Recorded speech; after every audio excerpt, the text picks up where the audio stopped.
FPV drones are already available in ground units such as LAR, which is why we're incorporating this exercise, exploiting their expertise. We're trying to take that low-cost capability that exists and now add it to the Huey, extending our ability to provide standoff, as well as work as an ISR platform, increase our lethality by providing a different form of fire support operation, all while utilizing already available items and then increasing our TTEs. So we're just slowly trying to execute a phased approach to see the viability of utilizing FPVs in a tactical environment to increase standoff, increase lethality, all while you're doing it at low cost and already available options.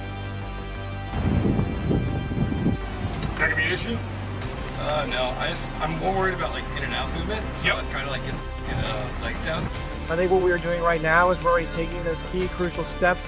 One, a proof of concept that we can employ FPVs safely from the UH-1 Yankee. We can recover them, we can find targets, we can prosecute targets, all from the UH-1 Yankee. And that is going to allow us to reach into every one of the missions that we do.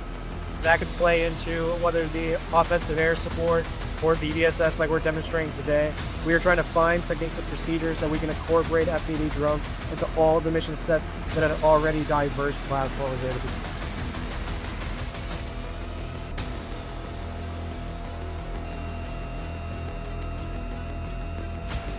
Everything that we do as a Marine Corps aviation asset is about supporting the infantryman, the rifleman on the ground. So every TTP we develop here, every new skill capability, any new demonstration of technology is all about supporting infantrymen. We can provide them better SA on what's going on in the objective area via ISR, if we can provide them more precise fires on targets that they need to be tried in a timely manner.